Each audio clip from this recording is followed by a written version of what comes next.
And Stalker, a 4-to-1 chance. Alcacer, the 13-to-8 favourite. Silvino, 4-to-1. Luckman at 6s. Pop the Cork, 8-to-1. Laird of Montrose, the outsider, at 6 at 12-to-1. Here's Stalker. His stable companion Sperry just won the previous race.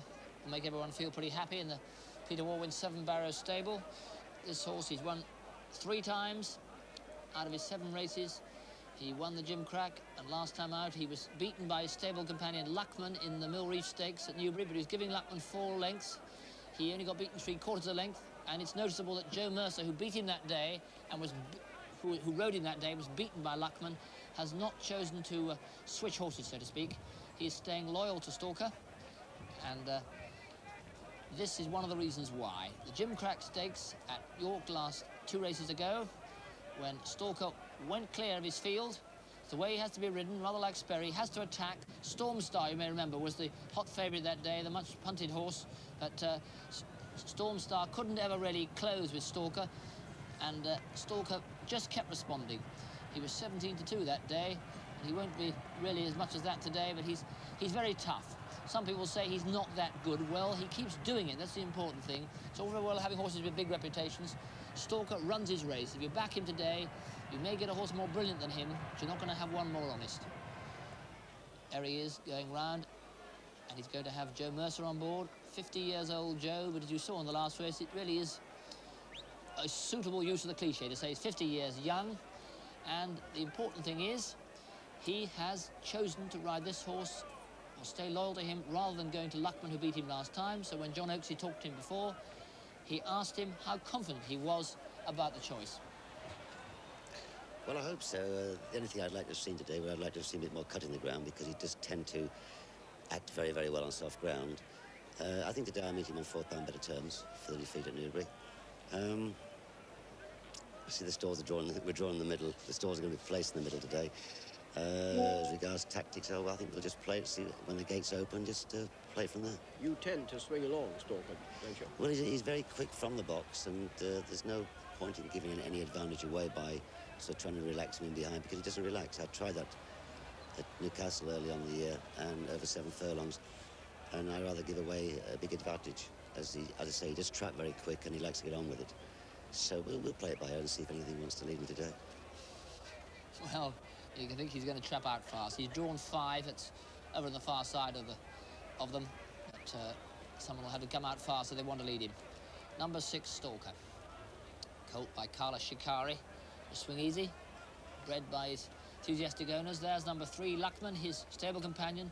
Now, he's had 9 runs this season. Peter Warwin keeping his horses busy, but keeping them consistent. He's won 4 times, and he did beat Stalker last time out in the Mill Reef with Laird of Montrose 5th behind them. But he's 4 pounds worse off for 3/4 of a length, so in theory, he shouldn't beat him. He's by Runnit, who is a really tough sprinter of John Dunlop's, you may remember, out of a splendid chance. But he's a horse who can do the number, as we can see as we look at him performing in the snooker nursery.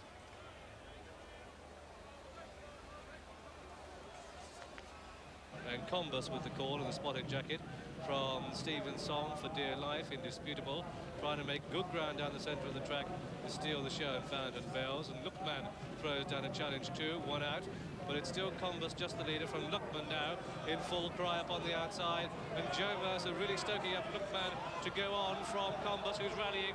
It's Lookman from Combus. He's well clear of Auto Elegance. Lookman the winner, Combus second. Well, there now is Luckman just being Nicky Howe being loaded up. Nicky Howe will remember this horse because it gave him his biggest success of his career so far. Very much on his toes, Luckman. He's got 6 furlongs to travel, so he wants to be pretty wound up and coiled. But as you saw that race at Kempton, he's very determined, and the horse that he beat that day was Combus, who, of course, a little bit disappointed me behind Sperry. Not a little disappointed me, I suppose he ran pretty well behind Sperry in the previous race. Now Laird of Montrose. He's had 8 races this season. This race producing horses really who've, most of them, who've run plenty, but who run well. He's won 3 of his 8. One at Brighton, Catterick, and at Ripon. He was 5th to Luckman last time, but he is very determined, as we can see as we look at him catching Dublin Lad in the Hornblower Stakes at Ripon. It was a race, if you remember it, where Dublin Lad had trapped very fast out there on the left. He's out clear. The Lad of Montrose is coming towards the rail with the white cap. Interesting enough, Sperry is in the middle of the field, who won the last race. Is here chasing, Ringtails with the dark sleeves. But here they are with a furlong to run of 5 furlongs. And he must be, what, 3 lengths down on Dublin Lad. Dublin Lad isn't going anywhere very fast, but Lad of Montrose really gets home here under Michael Hills. Really runs on. That's over 5, and therefore over 6 furlongs. He's going to be better suited, but he is on the book, held by the performances of Luckman and of Stalker last time. Ridden now by Brent Thompson, and coming out of stall 4. $60,000 a yearling by Monteverde, also carried these Robert Sangster colours. And now, Pop the Cork, ridden by Steve Cawthon, carrying the colours of Mrs. Mara Cawthon, who was a trainer in America, but most importantly for racing history, she's the mother of Steve Cawthon. And Pop the Cork, who I understand was named because Steve and Merrick Francis, his trainer, were popping the cork along with his mother, having a glass of champagne, and they decided to have a fun yearling. It cost them only in comparative terms, 10,500 guineas as a yearling. Pop the Cork, run twice and run very well both times. Ran second to Sharood at Doncaster, and then last time out led for a long way, just caught by Mr. Wonderful at Ascot a week ago. A really good buy, this. And Steve Cawthon on board, a very important ride for him, really, when you consider the family connections. And he talked to John Oaksey before about his chances. No, she went back about 10 days ago, but she saw the horse run his first time out, and she just missed seeing him the second time. Was she satisfied with your performance? Well, I hope so. I didn't ride him the first time because Mr. Cecil had won in the race, but I rode him the second time, and he ran a great race at Ascot. The first 2 went probably 5 lengths clear of the third, and I think it was a decent race, so I suppose we might be putting him in at the deep end this time, but we'll have a go and see what happens. Lovely. Have you ridden the winner for your mother? I rode my second winner ever was for my mother back in 1976. I haven't ridden one since. Mr. Cawthon's come a long way since 1976. But it was always on the cards. His family always believed in him. And I think they believe in Pop the Cork. They've got a bargain whatever way happens. Here's a full show of betting. Alcacer, the 13-8 favourite, back from 6-4. Stalker 9-2 from 4-1.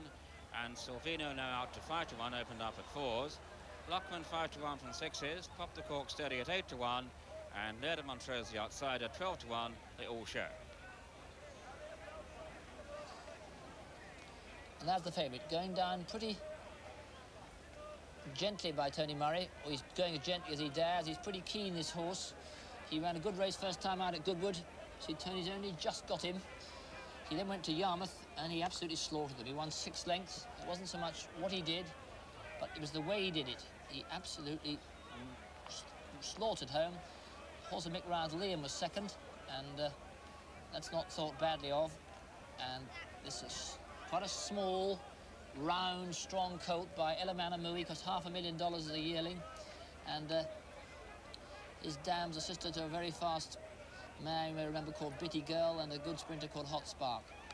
Taking a good tug now for Tony Murray, but he has got him Alcacer, $500,000, and he wins this. It's $500,000 well spent. Drawn 1 over on this side, and news from John McCurrick.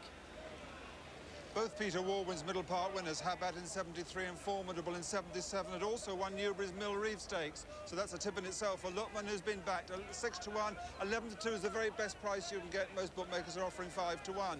His other runner, Stalker, well, 5 Gimcrack winners have gone on to take this middle part. That's in over a century. Both races have been run, and they're now taking at last the 9-2 Stalker. It did open 7-2, drifted out. 1 or 2 people are saying that Alcacer is the best 2-year-old in Tom Jones's yard. Well, Ladbrokes must think something about it. The Magic sign. They're going round backing it. 13 to 8 is best. They're taking all the 7 to 4. The outsiders is money for these. Pop the Cork, a particularly good whisper for Pop the Cork, although it's a maiden. 10 to 1, you can't get that now. It's now a 9 to 1 chance. Lair de Montrose have been back stronger on the rails. At 10 to 1, Lair de Montrose, and 12 to 1 on the boards. Silvino is a 5 to 1 chance. That's weak. But these outsiders, amazing how they're backing Lair de Montrose and Pop the Cork. Are we going to get a shock result? Well, it's possible, because Alcací is based on one performance, really, and that's in small-time company, so to speak. Now, this horse you're looking at, the last one, Silvino, he's come from top-class company. He ran last week, only last Saturday in the Royal Lodge, and led for a long time in the straight. Caught in the final furlong by those two stable companions, Bonami and Water Key. But that's a top-class Group 1 performance. It's a Group 2, rather, the Royal Lodge, with a major race. It was over a mile, though. It's interesting, Barry Hills is bringing him back to 6 furlongs and bringing him back a 2-year-old only 1 week later.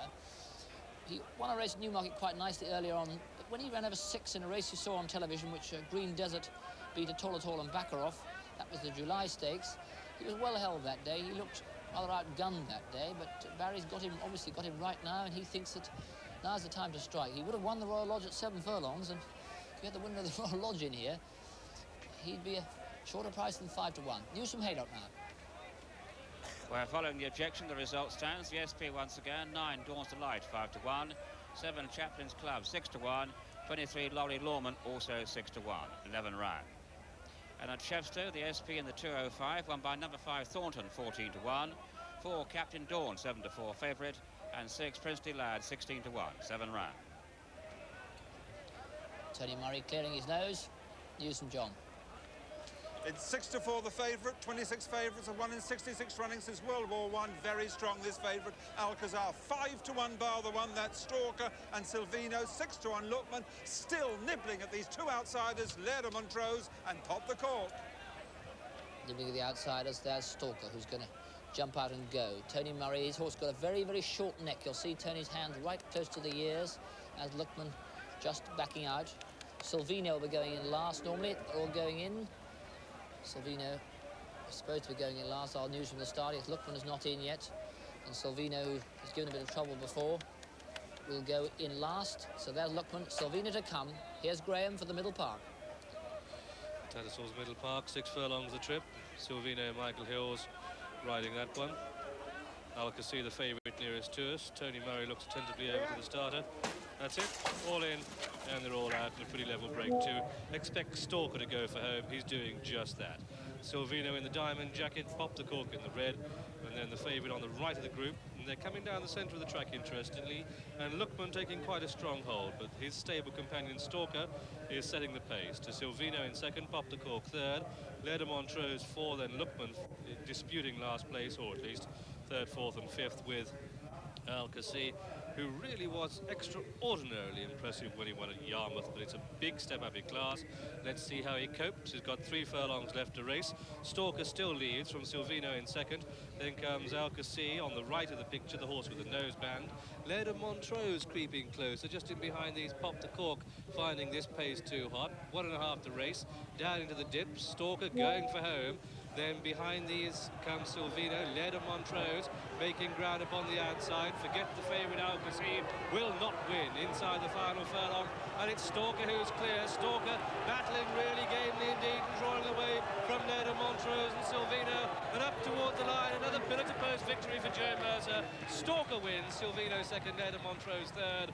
Luckman 4, Alcací, a big, big disappointment in 5, and trailing in 6 is Pop the Cork. And so the result then of this Tattersalls Middle Park Stakes, it's a win for number 6, Stalker, owned in partnership by Mr. P. Featherstone Godley and Mrs. Brian Maynard, trained at Lambourne by Peter Walwyn and ridden by Joe Mercer. So a double for Joe here this afternoon, his 35th winner of the season. Second was number 5, Silvino, owned by Mr. R.A.N. Bonnycastle, trained at Lambourne by Barry Hills and ridden by his son Michael. And third was number 2, Lair de Montrose, ridden by Brent Thompson. That's the 1, 2, 3 then in this Tattersalls Middle Park Stakes. A Group 1 winner and a hard-fought victory for the Gimcrack winner, Stalker. But by gum, he may not be very big, but isn't he game?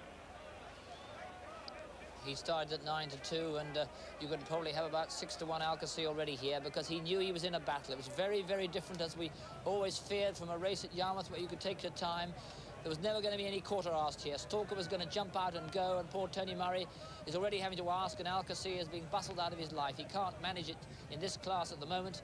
Ladder Montrose run a really honourable race, trying to come and hunt up Stalker. Silvino, running for the second time in a week, is battling Von very, very well as well. Luckman, who pulled too hard for his own good early on, is just a little bit disappointing, but he's running back on form, really, with the original weights with Stalker. But look at Stalker here. Really determined horse. OK, he might not be exactly a Derby super classic horse, but he's a really tough 2-year-old, and he deserves to win. Point about race horses is that they should like to race. They're an awful lot better to back horses like that than horses on reputations. And those who stayed loyal to Stalker after his Jim Cup win have been well rewarded here. We've caught him in 1:12.3, which is underneath the standard. Certainly it's a fast time. And Joe Mercer there is giving a pull of the year. He's a happy man, and he deserves to be. He might even go and win the Cambridgeshire now with Capricorn Sun. And who would have thought that when this fellow started his racing life at Lingfield, that he would go on to such memorable group successes. It was a small race at Lingfield back in May, when he beat a horse called Belldale Star, who went out to win his next time. There's confirmation for you that Stalker has won this Tattersalls Middle Park Stakes at 9-2. And let's hear the applause for him as he comes in.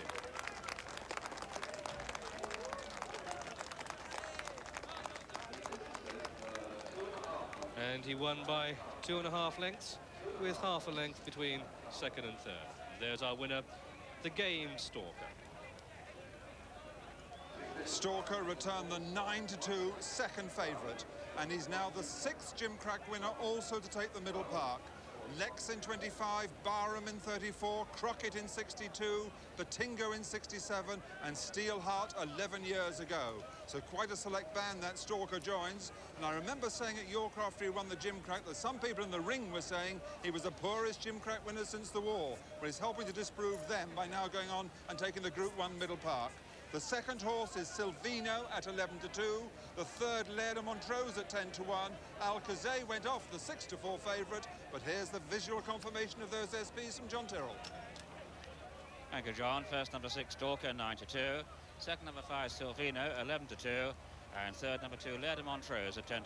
Alcacer, the 6-4 favourite, and 6 round. Yes, it's a big crowd. You see the front end, these old grandstands, which are going to be pulled down and rebuilt next year.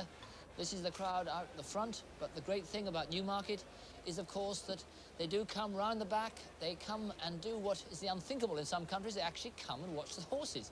They come to the paddock, they come and see what the horses look like, and then have their bets. And it's the nicest thing about English racing, is that people still care about the horses, and they like to go and look. And it's a sensible thing to do too, see what the horse looks like, see if it looks well.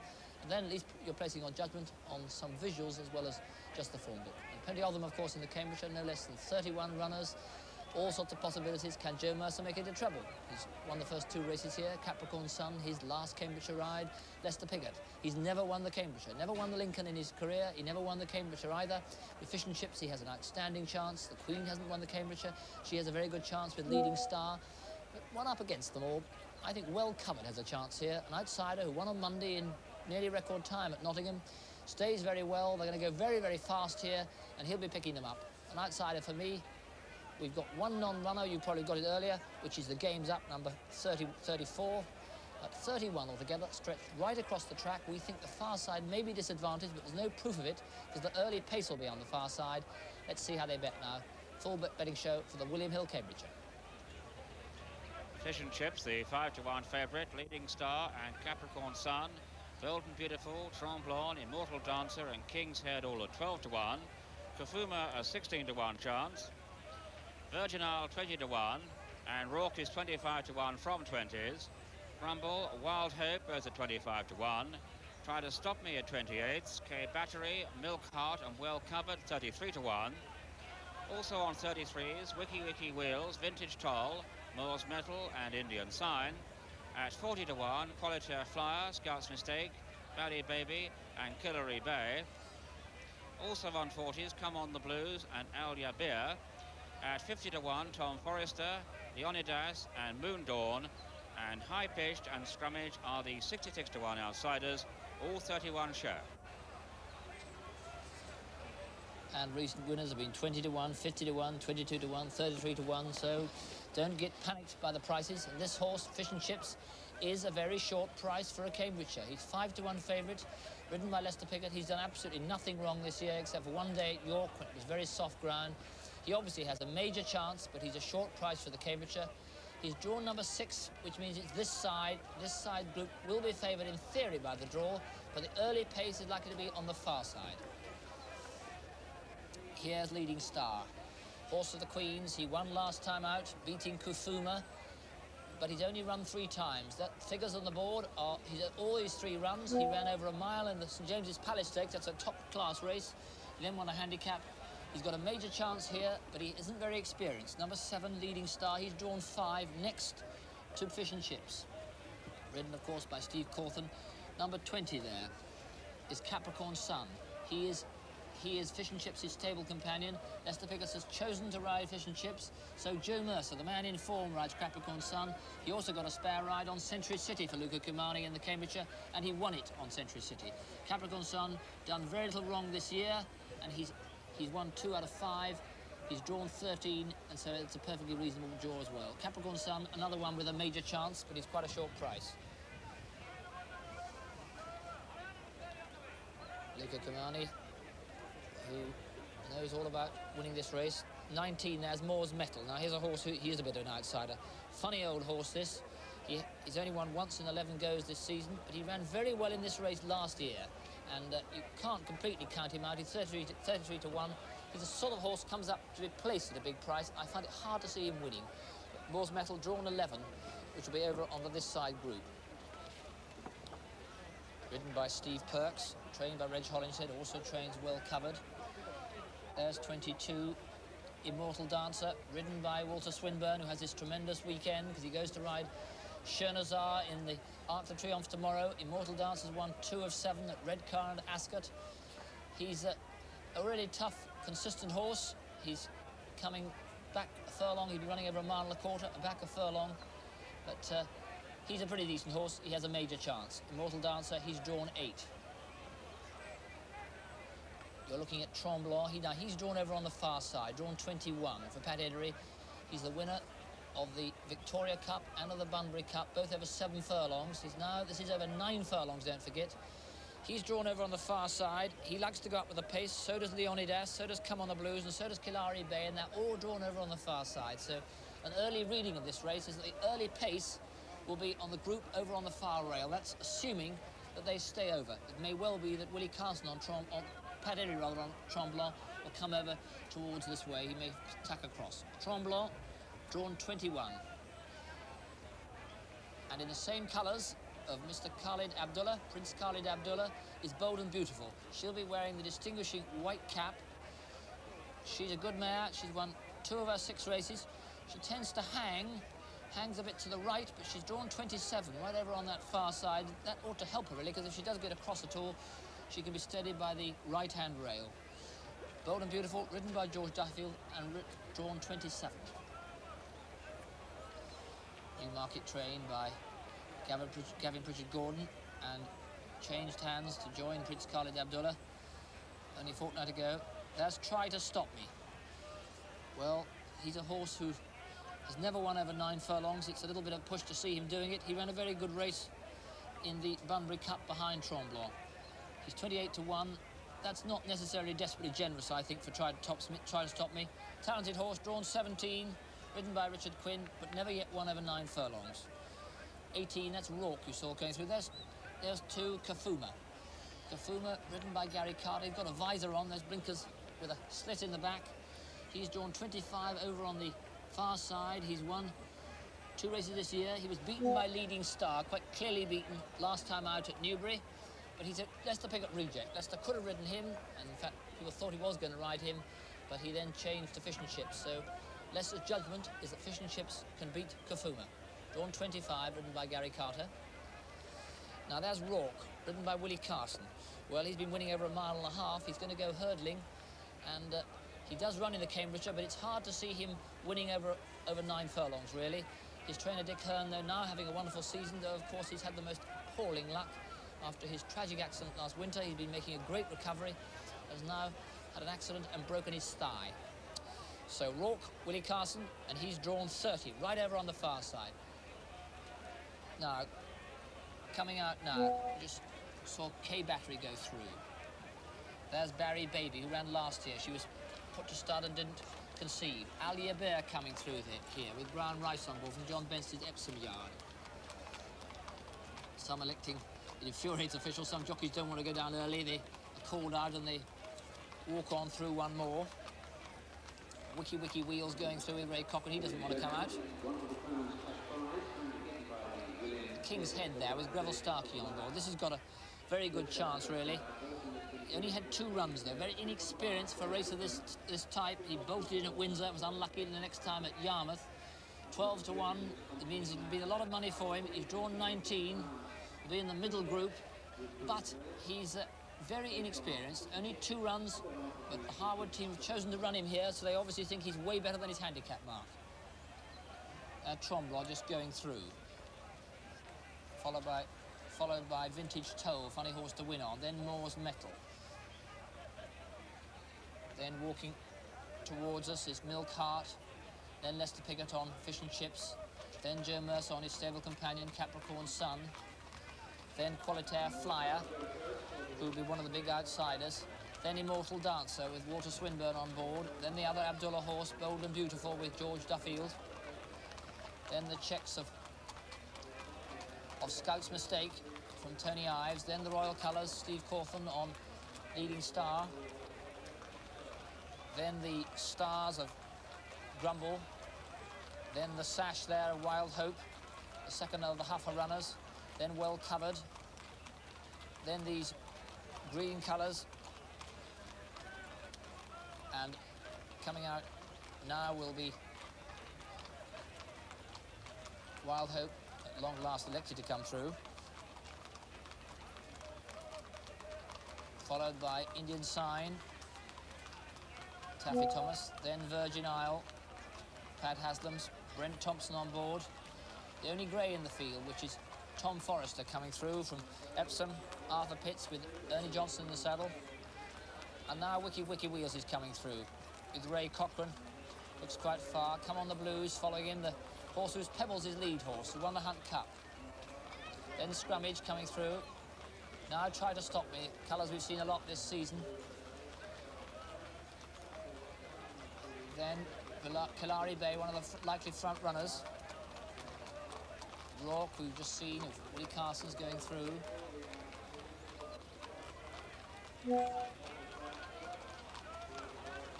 And the best turned out horse goes to Sarah Goodman, who did High Pitched, who went through there. Coming through, Leonidas, who's also won last time out, likely front runner. And coming finally through is Moon Dawn. That's Leonidas, and then Moon Dawn. Moon Dawn, something of an outsider here from the Robert Street, one at Salisbury. Only a seller. And here, off through from shadow into sunlight. 9 furlongs they come back, and 9 furlongs they have to go down.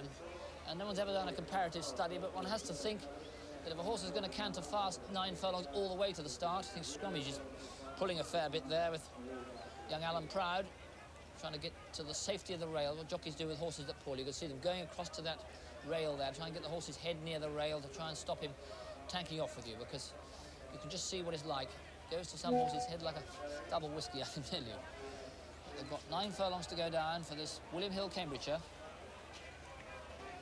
And can Lester Piggott do it? It's been a long, long career. Can Steve Cawthon do it? Riding Leading Star, Steve Cawthon. For the Queen.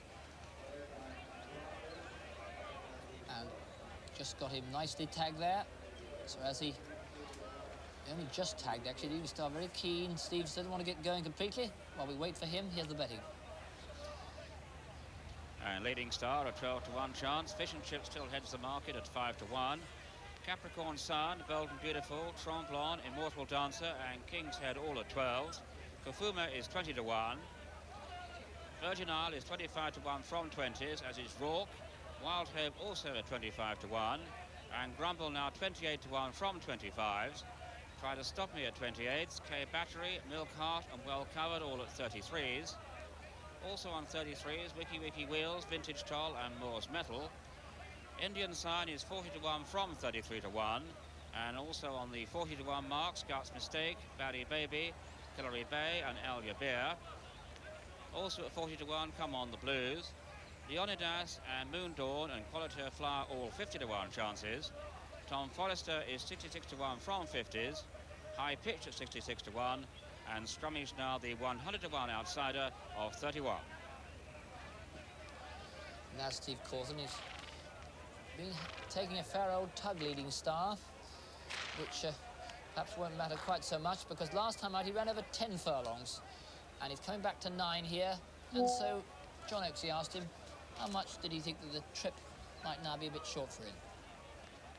Well, I suppose in a normal run race, probably it wouldn't be, but the way the Cambridge is usually run flat out, it might just suit him. He came there too out the other day with a very good, you know, almost on the bridle, and then, you know, he's only run the 3 times, so he was running a bit green, I had to stoke him up, but if he makes normal improvement, because that was his first run for a bit, he should run very well. Steve Cawthon, of course, won the Cambridgeshire on roughing in 81 for Bill Gredley, and he's got the horse settled now. Leading Star. And here coming towards us is Moon Dawn with Robert Street. Well, no great chance on the books so far. Incidentally, Fish and Chips, favourite, as Albert Finney's been judging the best turned out horse award. Sarah Goodwin won the £50 free bet towards that. Yes, John McCrick. I've told you many times, only 4 favourites have won this in 63 running since World War I, but there's a post-war gamble of some order now going on this Fish and Chips. 6 to 1, 11 to 2, 5, 9 to 2, Ladbrokes, the magic sign. They're participating in it. It's a heavily backed favourite, no doubt about it, Fish and Chips. I'll go down your card with a few runners for you. The top one, Kafuma, 25 to 1, was going to be Pigot's Mount. If he was on it, it wouldn't be that price. Tremblon's a 14 to 1 chance. Leading Star, quite solid. Her Majesty, 12 to 1, Leading Star. King's Head, 14 to 1, the sponsors Hills. They did to lose £30,000 this morning. Bold and Beautiful on the skids, out to 16 to 1, Bold and Beautiful. I won't tic-tac all of these. Try and give you some more. Capricorn Sun, a 14 to 1 chance. Immortal Dancer, probably now the second favourite. It's been 14, 12, some bookmakers calling 11 Immortal Dancer. And an outsider I can put up to you, that's Grumble. Probably a 25 to 1 chance, Grumble. Tell you, one bookmaker on the rails, John Henwood, is calling evens Fish and Chips, finishing in the first 6. Evens in the first 6, but there are many punters down here who believe that Fish and Chips is going to skate up. We'll do our best to remove our nautical cliches, but here's a man who won't care for cliches. Joe Mercer with his legs out of the saddle there, riding Capricorn Sun for Luca Kamani in the colours of Ivan Allen, who of course both has the brilliant Comanche run this year and had Century City, with which Joe won the Cambridgeshire 4 years ago. Well, Lester Piggott, John Oaksey, talked to Joe beforehand and talked to him about his chances.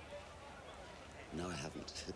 How hopeful are you of proving Leicester wrong? Well, I mean, obviously Leicester had first choice, and Ivan is a person that Leicester's ridden a lot for, but I was very fortunate back in 82 to pick up a spare ride trained by Mr. Luca Kamani and owned by Mr. Ivan Allen, and I duly won the Cambridgeshire for them. And I think the ride I've got today is he's a horse who's had a pretty easy sort of season. He seems to be very, very well in himself, likes the fast ground, and I'm very hopeful I'll run very well.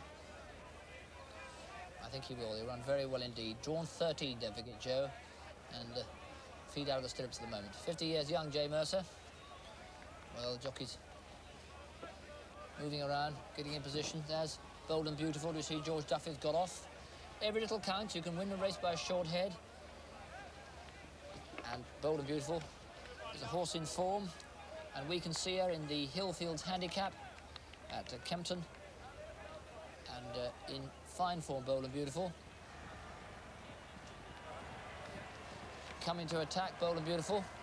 Coming with different colours because it's now been bought by Abdullah. These colours Steve Cawthon rode that day. So coming up on the outside here with the Black Steeds driving through Bold and Beautiful. She's a very determined mare, and I think she's going to make a great brood mare, but she might well win the Cambridgeshire on the way because she slaughtered away from them that time. Once Steve really asked her, she came through. You want a horse who can finish in the Cambridgeshire. She certainly showed she could do that, and she's going to be finishing very strongly today. Bold and Beautiful, George Duffield's ride, and she's coming out of stall 27. She's over on the far side. Don't forget, it looks as if the fast pace will come from that far side, and therefore it may be that the ones on this side will be slightly disfavoured. It's a very dangerous business laying down the law about the relative merits of the draw before the Cambridgeshire, I can tell you. That's Leonidas with the spots. Tom Forrester is the grey.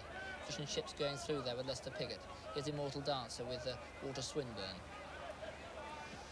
At the back, Starter trying to call them together. And there is Tremblant. Well, we've seen him in tremendous form this year. And let's look at him in the Electro Copy Ubix Handicap at Doncaster, when ridden by Willie Carson this time. You can see what sort of a horse he is. He attacks with the noseband there. He attacks all the way, Tremblant, and he really does fight all the time, and that's the sort of horse you need to win these big handicaps, to try and win 3 such big ones as the Victoria Cup, the Bunbury Cup, and the Cambridgeshire in the same season, particularly as the other two are over 7 furlongs, is asking an enormous amount.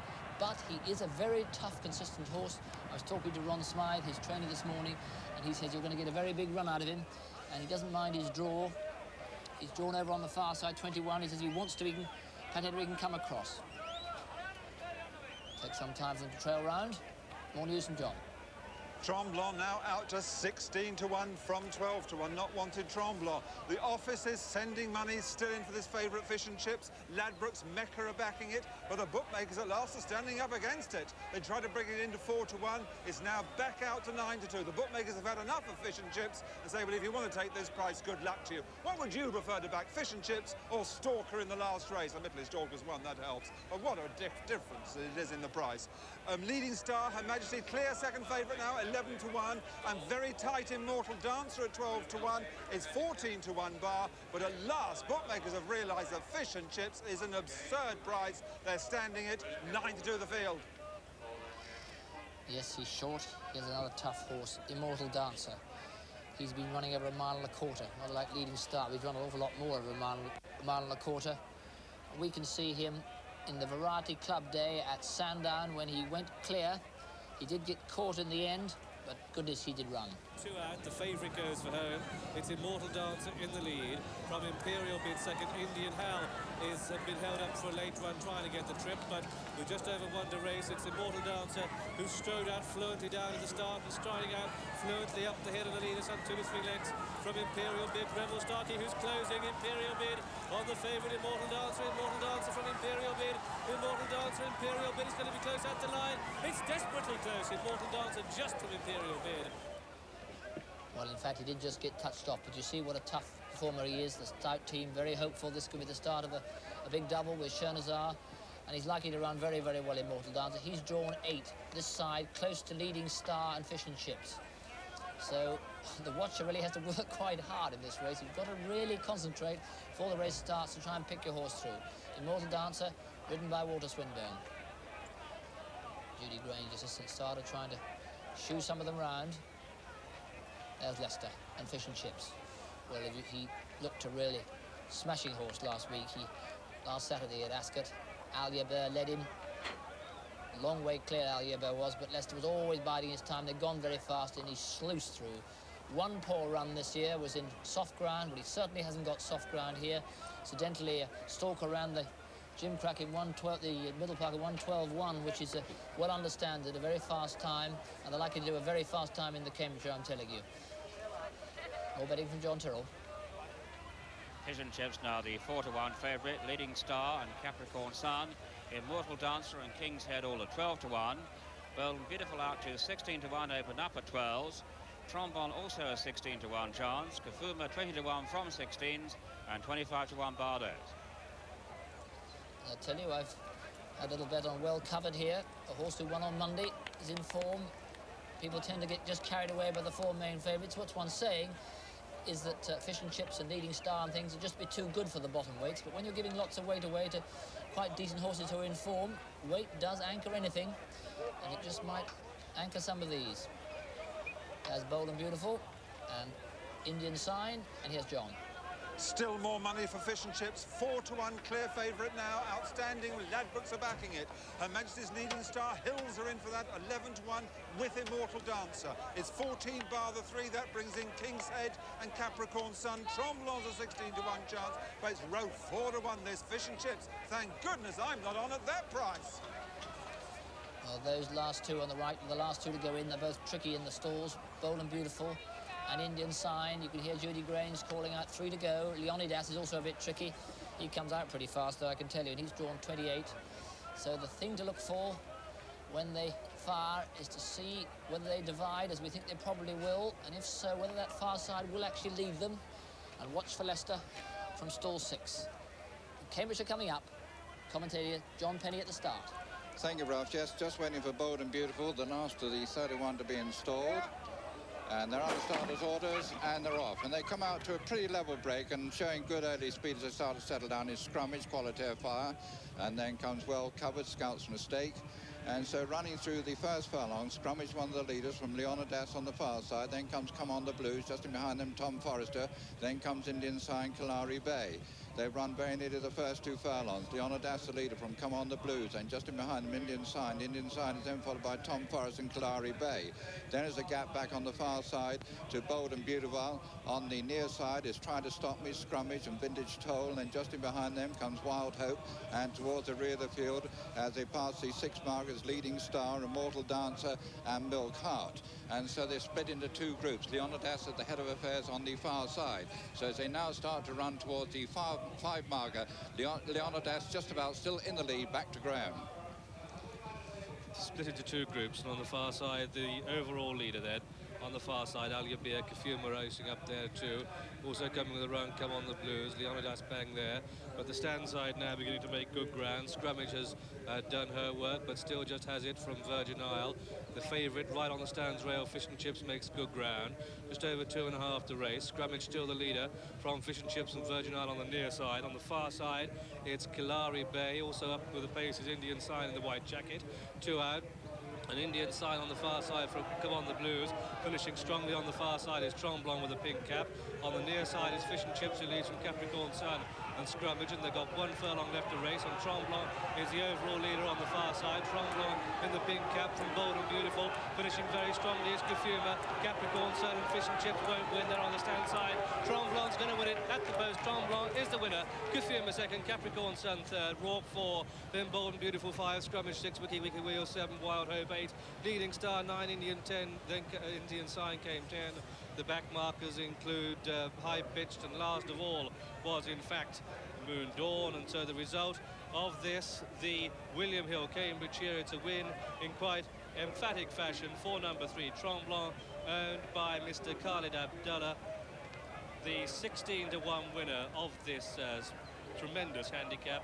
Trained at Epsom by Ron Smythe, a terrific horse for Ron, ridden by Pat Edery, his 146th winner of the season, and Tremblant, our 16-1 winner, bred by Captain A.D.D. Rogers. Second was number 2 Kafuma.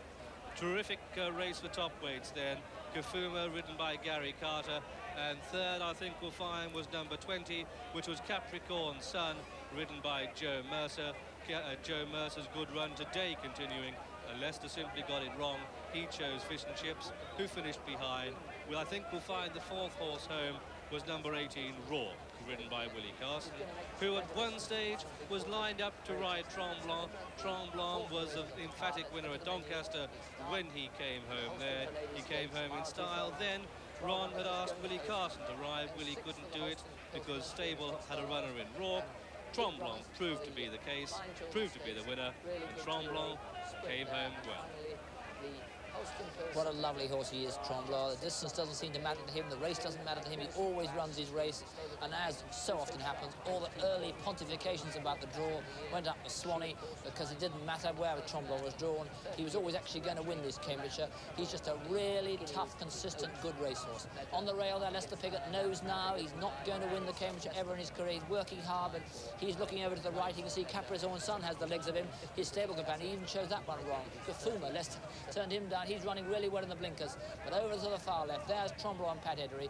We've gotten to known to love him this season. He's a big, long striding horse. He stretches his head out. He really races towards the line. People wonder whether he'd get the 9 furlongs. He's got it well. He's won the Cambridgeshire, and he's won really handsomely. A really super smashing horse, Tremblant. Those who've backed him through the season must have a big picture of him on their walls by now, and they get a bigger one afterwards. Looking at it head on, you'll see the dilemma for jockeys.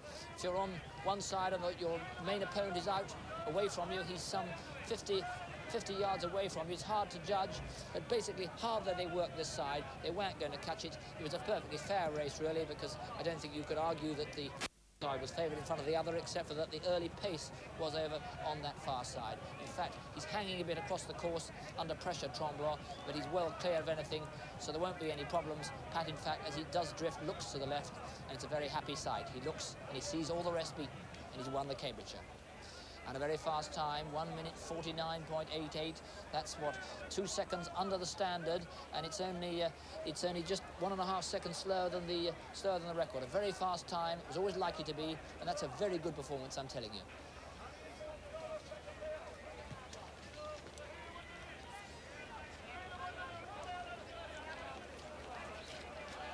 So Tremblant winning here his 8th race, and there's Pat Edery. Tremendous season he's having. So Edery's 146th winner of the season. Quite a quiet time for him this week. And of course, coming back after that crashing fall in Ireland.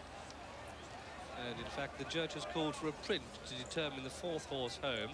And in that photo for 4th place, number 18 Rourke and number 6 Fish and Chips. So it's a vital photo for those who have backed Fish and Chips each way. And there's our winner, Tremblant, winning his first race in a distance in excess of a mile. He won back in 1984 at Kempton over a mile, but since then his winning has been confined to 7 furlongs. And quite a triumph for winning owner Khalid Abdullah. There he is, spectacled Saudi Prince, because he not only had our winner Tremblant, but he also bought Bold and Beautiful, who ran a cracking race to finish about 7th or 8th. John McCrigg would have some news. Tremblant returned at 16 to 1, and that will hit the betting shops and the anti-post market. It was as short as 10 to 1 at one time. Tremblant returned at 16 to 1. The second Kafuma went off at 20 to 1. The third horse was Capricorn Sun, 13 to 1. And as Gigi said, what a crucial photograph of 4th place this is. Rourke, and Gigi called Rourke 4th, and that's the one I would back to be 4th, is 25 to 1. Fish and Chips, so many people on that each way at big prices from 16 to 1 downwards, is the 4 to 1 favourite, Fish and Chips. And that is now the 60th time the favourite has been beaten in 64 runnings since World War I. Extraordinary record, not a race to back the favourite, as you well know by now. And Tremblant there, he ran last year, he was 20 to 1 when he was 9th to Leish. He's obliged here at 16 to 1, and his trainer Ron Smythe made no secret of the fact how strongly he fancied Tremblant, and isn't it good to see such a well-exposed handicapper? He's not been hidden away. Going in, the form was there for all to see. I hope many of you saw it. Indeed, I'm sure many of you would, because it's a terrific performance to win the Auto Bar Victoria Cup back in May, and the Ward Hill Bunbury Cup. And of course, he actually won the race on the stand side when he was 5th to come on the Blues in the Hunt Cup at Royal Ascot. It was the draw that beat him on that occasion, for my money. And bar that, he could have gone through winning a lot of competitive handicaps.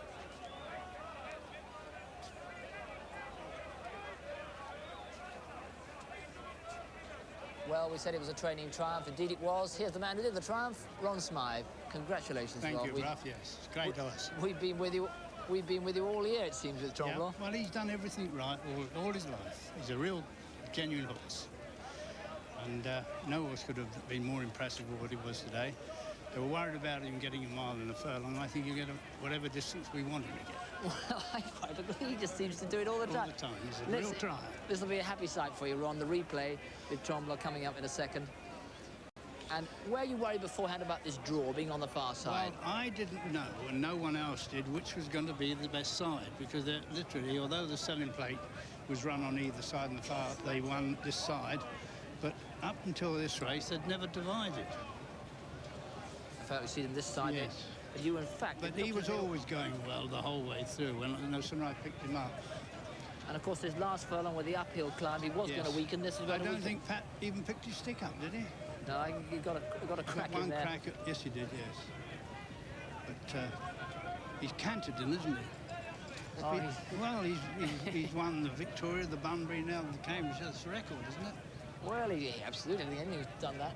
But, Ron, going on winning handicaps is a very difficult thing to do, as you know better than anybody. And how has he done it? He must have kept improving, or has the handicap kept underestimating? He's kept improving. He's kept improving the whole time. And I'm hoping that it's still improving. And where does he go from here? Well, I haven't...